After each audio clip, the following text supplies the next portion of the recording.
वंदे मातरम, जय बिहार मेरे प्यारे साथियों। आज हम बात करने वाले प्रीवियस ईयर क्वेश्चन 2021 यानी हमारा सब्जेक्ट देख सकते हैं जहां पॉलिटिकल साइंस है। जी हाँ, हम ऑब्जेक्टिव की बात करें, प्रीवियस ईयर जितने भी ऑब्जेक्टिव है 2009 से 2022 तक के जितने भी प्रीवियस ईयर क्वेश्चन यानी क्वेश्चन बैंक पूछे गए उसमें के सारे जितने भी प्रश्न हैं उसका यहाँ सोल्यूशन आपको देखने को मिल जाएगा। चाहे आपका कोई भी विषय हो, हिस्ट्री हो, पॉलिटिकल साइंस हो या जियोग्राफी, अगर 3 सब्जेक्ट है तो 2009 से 2022 तक आप सेंटर एग्जाम तक के सारे वीडियो देख सकते हैं।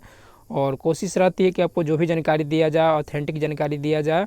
और एजुकेशन में किसी तरह का भ्रमित करना, कंफ्यूज करना, ये हमारा टारगेट नहीं है। किसी के पास किसी के ऐसा नहीं सोचना चाहिए कि दूसरे की हानि हो जाए, तो ऐसा कोई बात नहीं है। फिर भी किसी तरह का मिस्टेक हो जाता है तो अगर जिस पे भी डाउट लगता है, कुछ भी लगता हो तो उस पर कमेंट ज़रूर करेंगे। साथ में अगर आप जो हमसे बड़े हो, अनुभवी हो, किसी प्रश्न पे आप छोटे से मतलब नहीं, अगर उस प्रश्न को बेहतर जानते हैं, समझते हैं तो कमेंट में ज़रूर करेंगे और उसको हम कमेंट में पिन कर देंगे। साथ में डिस्क्रिप्शन में भी आंसर की दे देंगे, वहाँ से मिलान कर सकते हैं, क्योंकि उसका वही माध्यम है कि आप वहाँ से कमेंट कर सकते हैं।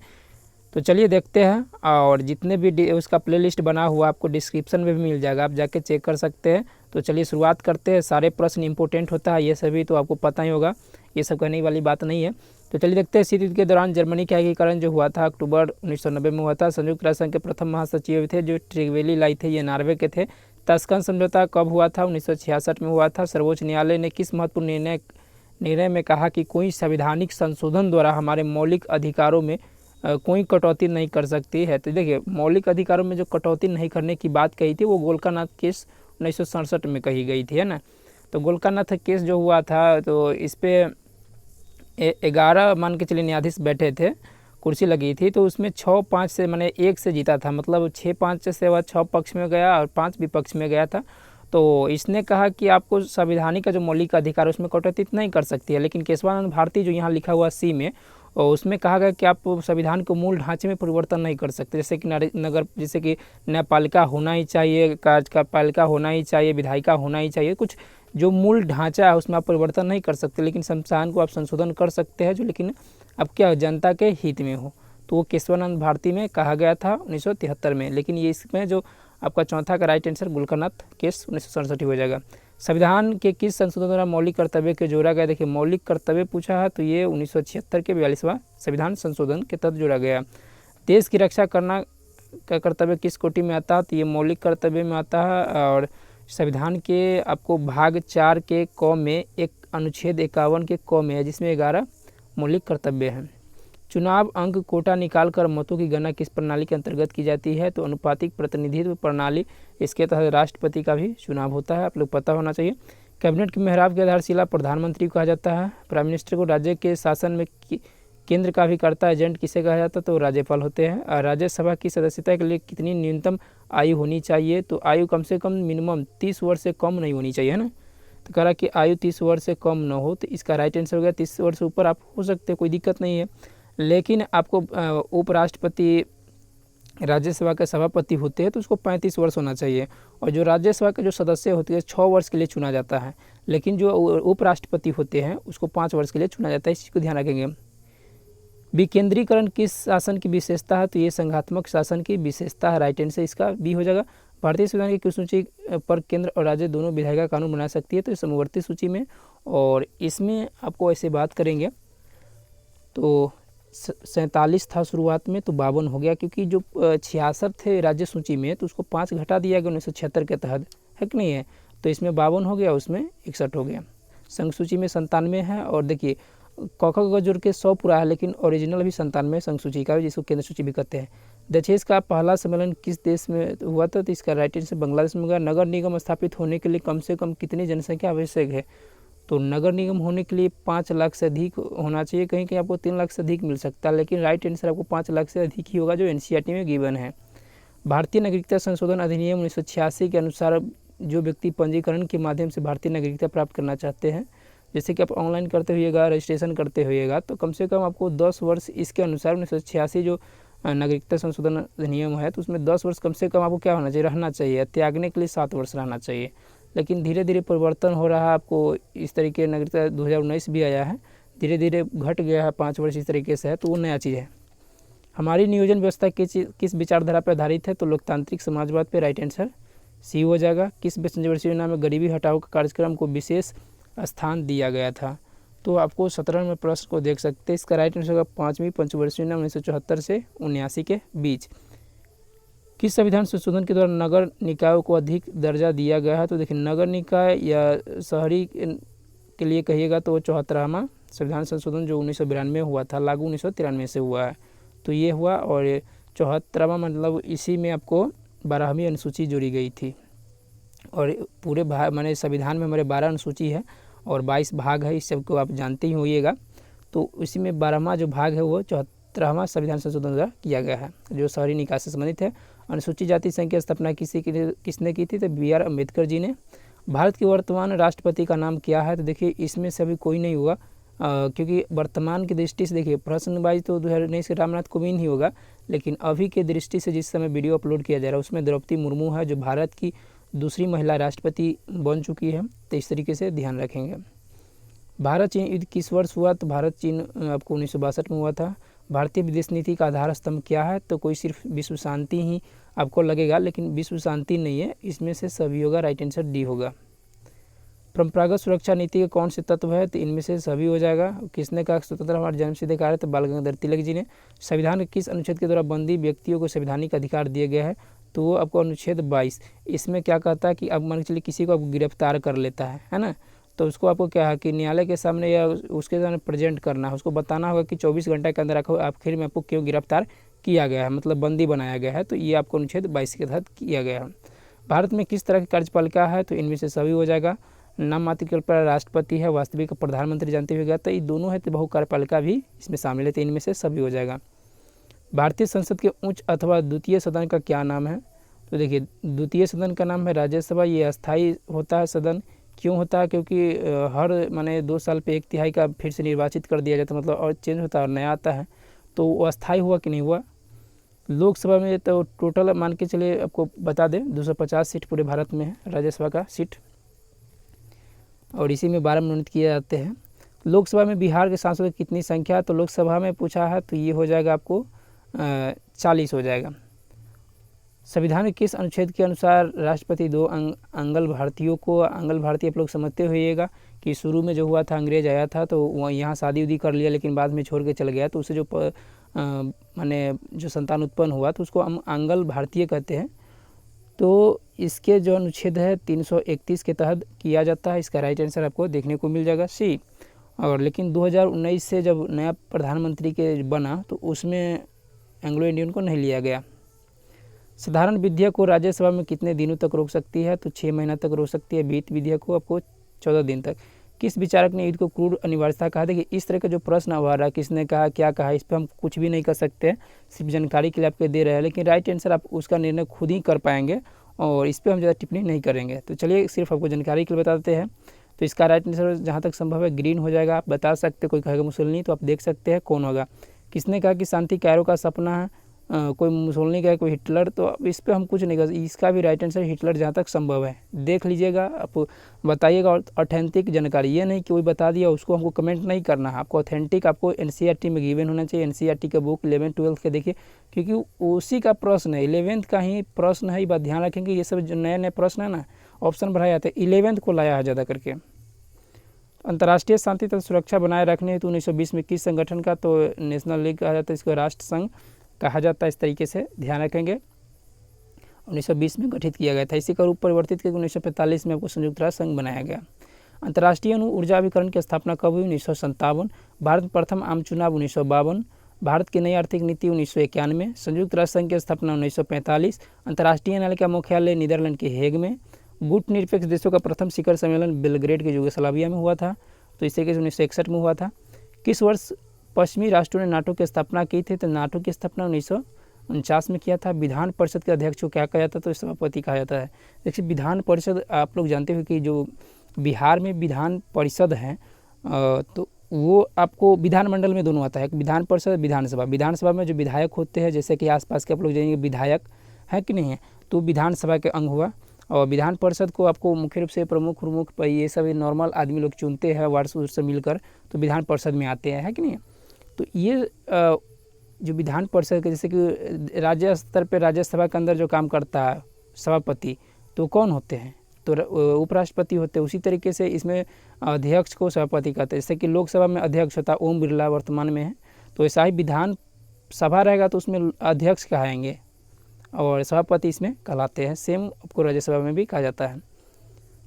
और विधान परिषद का टोटल सीट 75 है बिहार में, ये सभी आपको पता ही आपको होना चाहिए। राज्यसभा को 16 है। राज्य विधानमंडल में विधान परिषद को जाना जाता है, तो इसको उच्च सदन कहा जाता है। देखिए विधान परिषद को उच्च सदन कहा जाता है, ये भी अस्थायी है। इसमें भी जैसे राज्यसभा अस्थायी होता है वैसा ही ये भी होता है। बिहार विधान परिषद में सदस्यों की कितनी संख्या है, तो यहाँ पूछा कि बिहार विधान परिषद में सदस्य देख सकते हैं, कोई मिस्टेक कर दिया तो यहाँ 75 है। यहाँ विधानसभा 243 होगा, जिसमें विधायक होते हैं। विधानसभा की बैठक गणमूर्ति के लिए कम से कम कितने सदस्यों की उपस्थित आवश्यक है, इसको 1/2 कहते हैं। जैसे कि मान के चलिए राज्यसभा के लिए कहेंगे, है ना, तो राज्यसभा के लिए आपको टोटल 250 है, तो उसका 10वां हिस्सा क्या हो जाएगा, 25 कम से कम गणमूर्ति उसको कहा जाता है। इंग्लिश में कुछ बहुत अच्छे तरीके से कहा जाता है। और साथ में अगर लोकसभा में रहता तो टोटल कितना है, 552 है, तो करीब 55 होना चाहिए उसमें भी। एक साल में विधानसभा कितने अधिवेशन आवश्यक है, तो कम से कम मिनिमम 2 होना चाहिए। मौलिक अधिकार का अभिरक्षक कौन है, सर्वोच्च न्यायालय, जिसको सुप्रीम कोर्ट कहते हैं, नई दिल्ली है। और भारतीय न्यायपालिका किस प्रक्रिया के अंतर्गत कार्य करती है, तो कानून द्वारा स्थापित प्रक्रिया है कि नहीं है। जो कानून संविधान में लिख गया है वही काम करना है। आप कितना भी बड़े जानकार न्यायाधीश हो, लेकिन जो कानून में संविधान में लिखा है उसी को आप एनालिसिस करते हुए उसको आपको न्याय देना है। उच्च न्यायालय के न्यायाधीशों का जो सेवानिवृत्ति होता है, रिटायरमेंट मतलब होता है, वो 62 वर्ष का होता है ना, मतलब 62 वर्ष तक ही हो सकता है। और सुप्रीम कोर्ट का 65 वर्ष। भारतीय न्यायपालिका का शीर्ष न्यायाधीश न्यायालय है, तो सबसे ऊंची है जो सर्वोच्च न्यायालय है, हम सभी को पता होगा। जैसे बिहार के उच्च न्यायालय का है पटना है। भारतीय संविधान किस अनुच्छेद में भारत को राज्यों का संघ घोषित किया है, तो राज्यों का संघ ये आपको प्रथम अनुच्छेद की ही बात की गई है, इसको भाग 1 भी कह सकते हैं। प्राकृतिक न्याय का सिद्धांत निम्नलिखित में किस तत्व पे बल देता है। देखिए प्राकृतिक न्याय के सिद्धांत पे जहाँ तक संभव है और विवेक पे भी हो सकता है ना, लेकिन और सभी लोग के जहाँ तक अनुमान है कि ये कानूनी दृष्टांत पे होगा, लेकिन जहाँ तक समय विवेक भी हो सकता है। चलिए इस पे जितने भी हम कुछ प्रश्न बता रहे हैं उसको खुद अपना से एनालिसिस करना है, उस पर हम भी पूर्णतः नहीं कर सकते हैं, लेकिन आप देख सकते हैं। न्याय व्यवस्था को सुरक्षित रखने में किस तत्व की सर्वाधिक महत्वपूर्ण भूमिका है, तो इसका राइट आंसर है लिखित संविधान। लिखित संविधान का मतलब समझ सकते हैं ना कि कोई भी मुंह से बोल देने से काम नहीं चलता है, इसीलिए लिखित काम कराया जाता है। लिखित में से कौन सा अधिकार अंतःकरण स्वतंत्रता पर बल देता है, तो इसको नैतिक अधिकार कहा जाता है। और किसने कहा कि कानून के बल के बिना अधिकार एक शब्द की तरह है और जिससे मनुष्य की कोई सुरक्षा नहीं हो सकती है, तो ये बात आपको देखने को मिलेगा। तो आप ध्यान दीजिएगा कि इसका राइट आंसर आपको थॉमस हॉब हो जाएगा, है ना। ये किसने कहा, क्या कहा, ये सब 11th का है, इस पर हम पूर्णतः सही नहीं कर सकते कि ये होगा, लेकिन आप हम बता देते हैं और इस पर अंतिम निर्णय खुद का लेना है, क्योंकि आप स्टूडेंट हैं, आपको पढ़ना है। सही से देख लीजिएगा सही है कि नहीं है, गलत होगा तो कमेंट कीजिएगा और सही होगा तो आप सही मान लीजिए। 1948 में संयुक्त राष्ट्र संघ में कौन सी घोषणा हुई थी, तो मानवाधिकार दिवस मैंने सर्वभौम घोषणा हुआ था 10 दिसंबर को। 10 दिसंबर को मानवाधिकार दिवस मनाया जाता है, विश्व मानवाधिकार दिवस। अधिकारों की सामाजिक उपयोगिता के सिद्धांत किसने प्रतिपादित किया, देख सकते हैं किसने किया, क्या किया, कौन किया, ये सब नया पैटर्न पे पूछा गया और इसीलिए लगभग लोग इससे परेशानी है। तो इतना लेकर आपको नहीं चलना है, आपको लगभग 80 प्रश्न जो होता है 12 से पूछा जाता है। अगर 100 पूछा जाएगा तो 60 पूछा जाएगा, तो आपको 55 से आसपास आपको 12 से पूछा जाएगा। कुछ प्रश्न होगा जो आपको 11 से पूछा जाएगा। 57, तो 57 के ध्यान दीजिए, अधिग्रहणायुक्त व्यक्तित्व माने व्यक्तित्ववाद की अवधारणा किसके चिंतन में निहित है। तो देखिए ये 57 का प्रश्न जो आपको है वो है हॉब्स एवं लॉक। कोई लॉक एवं बर्क कह सकता है, लेकिन राइट आंसर का हॉब्स वह लॉक ही होगा, इस चीज़ को ध्यान रखेंगे। नागरिक गणतंत्रवाद का सूत्र किसने प्रतिपादित किया, तो नागरिक गणतंत्रवाद की है तो 58 का आप देख सकते हैं, इसका राइट आंसर हो जाएगा अरस्तु, है ना, अरस्तु इसका राइट आंसर हो जाएगा। नागरिक निष्क्रियवाद पदबंध प्रतिपादित किया, तो ये बात है किसने प्रतिपादित किया, इस तरह के प्रश्न हमेशा बनता रहा है। तो ये है ब्रेना एस टर्नर जी, मतलब ये सी राइट आंसर हो जाएगा। किसने कहा कि धर्म लोग के लिए अफीम है, तो जहाँ तक संभव मार्क्स ही होगा। अगला, किसने कहा कि राजनीतिक मूल्य का प्राधिकृत विनिधान है जो किसी समाज में बाध्यकारी होते हैं, है ना। तो इस चीज़ को प्रश्न को देखेंगे तो आपको देखने को मिलेगा कि डेवी ईस्टन ने कहा था। प्राचीन युग में राज्यों का क्या रूप था, तो नगर राज्य था। आप सभी पता होगा कि ये आपको प्राचीन युग में समय में देखते हुए अगर ये नगर राज्य था। किसने सत्ता का सिद्धांत शास्त्रीय माना है, तो 63 का प्रश्न को देखेंगे तो इसका राइट आंसर होगा हब्स। पॉलिटिक्स नामक पुस्तक का लेखक कौन है, तो इसका राइट आंसर हो जाएगा अरस्तु। देखिए जो पॉलिटिक्स नामक पुस्तक है उसका रचनाकार अरस्तु है, और लेकिन रिपब्लिक एक बुक है उसका रचनाकार प्लेटो है। इस चीज़ को ध्यान रखेंगे, समझेंगे। तो इस तरीके से ध्यान दे दीजिएगा कि इसका राइट आंसर आपको बी हो जाएगा। किसने कहा कि मुझे स्वतंत्रता दो या मुझे मार दो, इस तरीके से जो प्रश्न आता है ना, इसको खुद से एनालिसिस करना है, और हम आपको यहाँ बता देते हैं। रूसो, जहाँ तक संभव है। किसने कहा कि मनुष्य जन्म से स्वतंत्र है किंतु हर जगह बेड़ियों से जकड़ा हुआ है, इसका राइट आंसर रूसो हो जाएगा। निम्नलिखित में से कौन मार्क्सवादी विचार से संबंधित नहीं है, तो पूंजीवादी नहीं है, क्योंकि मार्क्सवाद जो थे दास कैपिटल इसी का रचना है। तो इन्हें वर्ग विहीन समाज की सोचा, इस तरह के समाजवादी समाज सोचा, वर्ग विहीन राज्य विहीन समाज सोचा, तो ये सब इनका सोच में था, लेकिन ये पूंजीवादी समाज संबंधित नहीं है। 68 है कि ए ग्रामर ऑफ पॉलिटिक्स नामक पुस्तक का लेखक कौन है। तो ये जो आपको पूछा है कि पुस्तक का लेखक कौन है, ये सारे आपको देखने को अधिकतर मिलेगा, वो 11th का मिलेगा। इसका राइट आंसर डी हो जाएगा। भौतिक समानता का अर्थ है, देखिए भौतिक समानता का अर्थ कोई कहेगा सामाजिक समानता, तो आप देख सकते हैं जो भी हो। तो अब चलते हैं आपको सी नंबर पे, आप बता सकते हैं किस सिद्धांत के अनुसार वर्गविहीन समाज में ही न्याय उपलब्ध हो सकती है, तो ये मार्क्सवादी का ही था। राज्यसभा के सदस्यों का कार्यकाल क्या है, तो राज्यसभा का जो 6 वर्ष होता है, लेकिन राज्यसभा के जो सभापति होते हैं, नहीं उपराष्ट्रपति होते, उसको 5 वर्ष ही होता है। दोनों सदनों की संयुक्त बैठक की अध्यक्षता कौन करते हैं, तो ये करते हैं लोकसभा के अध्यक्ष। देखिए आपको दोनों सदनों की जो बैठक बुलाई जाती है अनुच्छेद 108 के तहत बुलाई जाती है, लेकिन जब लोकसभा के जो अध्यक्ष करते हैं, मतलब इस संयुक्त बैठक की अध्यक्षता जो करते हैं, मान जैसे अभी ओम बिरला जी है, तो वो करते अगर अभी होते तो क्या होता है कि जो ये अनुच्छेद है ना, 118 के तहत, माने 118 आर्टिकल के तहत लोकसभा के अध्यक्ष माने संयुक्त बैठक का ये क्या करते हैं, अध्यक्षता करते हैं। नई अखिल भारतीय सेवा स्थापित करने की दृष्टि से विशेष महत्व किसका है। देखिए इस प्रश्न को आप एनालिसिस करेंगे, 2021 का लगभग प्रश्न बहुत सारा एनालिसिस आपसे मांगता है, सोचने समझने पर विवश करता है, तो आप देख सकते हैं। और जहाँ तक संभव है कोई भी हो सकता है, लेकिन हम संसद के प्रस्ताव तक ही लेके चलेंगे, बी ही इसको हम मान के चलेंगे। प्रकलन समिति के सदस्य में कौन होते हैं, तो लोकसभा के सदस्य में से चुने जाते हैं, इसका राइट आंसर बी होता है। चलिए 75 विधान परिषद के सदस्यों का कार्यकाल कितने वर्ष के लिए, विधान परिषद और राज्यसभा दोनों का 6 वर्ष, और लड़ने के लिए भी मिनिमम 30 वर्ष होता है राज्यसभा विधान परिषद का। विधान परिषद के सदस्य निर्वाचित होने के लिए कितनी उम्र चाहिए, तो 30 वर्ष। यहाँ फिर प्रश्न आ ही चुका है। भारतीय संविधान समर्थित सूची की प्रेरणा जो ऑस्ट्रेलिया से लिया गया, ऑस्ट्रेलिया एक महादेश भी है, देश भी है, जो दक्षिण में पड़ता है।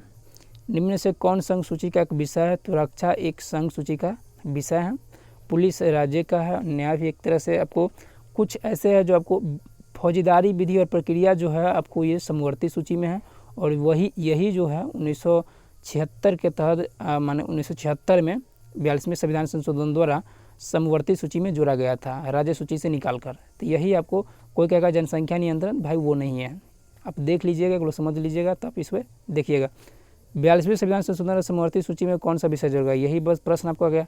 तो सभी लोग कह देंगे जनसंख्या नियंत्रण, जनसंख्या नियंत्रण संभव नहीं है, फौजदारी विधि है। और तो आप देखेंगे कि जब आपको निकाला गया माने राज्य सूची से पूरे टोटल अगर पढ़ेंगे तो 66 विषय था, लेकिन 5 विषय 1976 के 42वें संशोधन में निकाल दिया गया, तो इसमें 47 की जगह 52 हो गया समवर्ती सूची, जिसमें राज्य और केंद्र दोनों बना सकता। शिक्षा भी आया उस समय, शिक्षा को भी ऐड किया गया उसी समय समवर्ती सूची पे, पहले होता था राज्य का विषय। तो ये फौजदारी विधि है, इसका प्रक्रिया है जो लगाया गया। जनसंख्या नियंत्रण उससे पहले ही था। भारतीय संघ में अवशिष्ट शक्तियाँ किसके पास है, तो किसके पास है, तो केंद्र के पास है, सेंट्रल के पास है। भारतीय योजना आयोग की स्थापना कब समाप्त कर दी गई, तो 2014 में नीति आयोग इसकी जगह ला दिया गया। और इसका भी अभी भी अध्यक्ष क्या होता है, पीएम ही होते हैं, प्राइम मिनिस्टर ही होते हैं। और साथ में चलिए गैर संवैधानिक निकाय है, मैकमोहन रेखा कहाँ है, तो ये अरुणाचल प्रदेश में है। देश में आंतरिक गड़बड़ी के कारण संकटकालीन स्थिति घोषणा 1975 में हुआ था और अनुच्छेद 352 लगा था, इसलिए राष्ट्रीय आपातकाल इसको भी कहा जाता है। संयुक्त राष्ट्र संघ के कितने अंग हैं, तो 6 अंग है, इसको पढ़ लेंगे आप। संयुक्त राष्ट्र संघ के तत्वावधान में निशस्त्रीकरण आयोग कब बना, तो 1952 में बना। अखिल भारतीय किसान कांग्रेस की स्थापना चौधरी चरण सिंह है, कोई कहेंगे सरदार पटेल, तो इस पर आप एनालिसिस करिए, है ना। और चौधरी चरण सिंह हुआ क्योंकि ये किसान दल के मुख्य रूप से नेता थे, यूपी में बहुत सारा आंदोलन हुआ था। विश्व एड्स दिवस कब मनाया जाता है, तो 1 दिसंबर को। सर्वप्रथम किस राज्य में महिलाओं के पंचायतों में 50% का आरक्षण दिया गया था, बिहार इसमें आगे है ना। भले जो हो लेकिन आपको आरक्षण मिलेगा, भले मुखिया उसका हैंडल करे, हस्बैंड ही क्यों नहीं। ब्रेजनेव किस देश के राष्ट्रपति है? तो सोवियत संघ के थे पूछा है। प्रथम गुटनिरपेक्ष सम्मेलन के अध्यक्ष कौन थे? तो मार्शल टिटो जी थे। क्षेत्रीय दलों में शक्तिशाली होने से भारत संघवाद का कौन सा प्रतिमान उभर रहा है? देखिए, क्षेत्रीय दलों में जब शक्तिशाली होने से भारत में संघवाद का कौन सा दल? तो बहुत सारा क्षेत्रीय दल होगा तो क्या होगा कि एक सहकारी संघवाद भी बनेगा। ये भी बात है कि एक दूसरे क्या होगा, कोऑपरेटिव करके मतलब चलेंगे, एक दूसरे कोऑपरेट करेंगे। लेकिन इसका मुख्य रूप से सौदेबाजी चल रहा है। सौदेबाजी संघवाद कुछ पैसा ऐसे मामला जो चलता है, तो ये बी आंसर राइट आंसर हो सकता है। संविधान का कौन सा अनुच्छेद संसद के राज्य सूची के किसी विषय पर विधान बनाने की शक्ति है? तो ये अनुच्छेद 249 के तहत बताता है। लोकतांत्रिक विकेंद्रीकरण सुझाव निम्नलिखित में से किसने दिया? तो ये बलवंत राय मेहता समिति ने दिए थे। और बलवंत राय मेहता समिति ने निम्नलिखित में से किस अंग को अधिक शक्तिशाली बनाने का सुझाव दिया? तो जहाँ तक संभव सबसे शक्तिशाली बनाने का सुझाव ग्राम पंचायत पर दिया। देखिए, ग्राम पंचायत का जो मुख्य होता है वो मुखिया होता है, हम सभी जानते हुएगा। और पंचायत के लेवल पे देखेंगे तो पंचायत समिति आता है जिसमें प्रमुख सबसे मुख्य बनता है। और यह जिला परिषद है ना, तो जिला परिषद है। जिला परिषद को आप लोग सबको पता होगा। तो ग्राम पंचायत है, ध्यान दीजिए, ग्राम पंचायत मुख्य रूप से इसको बनाने की बात की गई। पंचायत कोई हिस्सा है ही नहीं, पंचायत समिति, जिला परिषद, ग्राम पंचायत को बात की गई है। 73वें संविधान संशोधन द्वारा 11वीं अनुसूची में पंचायती राज संविधान कितने कार्य है? तो ये 29 है। और 11वीं जो अनुसूची जोड़ी गई थी ये आपको 73वें संविधान संशोधन के तहत जोड़ा गया था 1992 में। और जो 74वां संविधान संशोधन था उसमें 12वीं अनुसूची जोड़ी गई थी। अनुसूची होता है जिसमें आपको किसी चीज़ के बारे में जानकारी दी रहती है। जो 29 विषय है ना, जाइएगा तो आपको इस अनुसूची में मिल जाएगा। 73वें संविधान संशोधन द्वारा भारतीय संविधान में कौन सी अनुसूची जोड़ी गई? तो ये 11वीं अनुसूची जोड़ी गई है। यदि राज्यसभा किसी संविधान संशोधन विधेयक पर लोकसभा से असहमत हो तो क्या होगी विकल्प है? तो संयुक्त बैठक होगी अनुच्छेद 108 के तहत और 118 के तहत, माने इसका लोकसभा के अध्यक्ष इसका भी अध्यक्षता करेंगे। संयुक्त राज्य अमेरिका में कुल कितने राज्य है? राइट आंसर 50 हो जाएगा। जर्मनी क्या के कारण शुरू में पूछा गया था? 1990 हो गया। भारतीय संविधान के किस अनुच्छेद के तहत द्वितीय आपातकाल पूछा है? तो ये 360 हो जाएगा। तो इस तरीके से 100 ऑब्जेक्टिव था प्रीवियस ईयर क्वेश्चन 2021 का। सारे ऑब्जेक्टिव को क्लियर कर चुके हैं और इसमें बहुत सारा कन्फ्यूज है, डाउटफुल है, तो उस चीज़ को आप इग्नोर करके चलेंगे क्योंकि ऐसा प्रश्न बिहार बोर्ड बहुत चेंजिंग किया। 11th का बहुत सारा प्रश्न डालना स्टार्ट कर दिया क्योंकि ऑप्शन आपको बढ़ा दिएगा। 80% आपको इंटर से डालता है और 20% आपको 11 से डालता है। इस चीज़ को ध्यान रखेंगे। तो जैसे साथी, Vande Mataram, thank you, take care.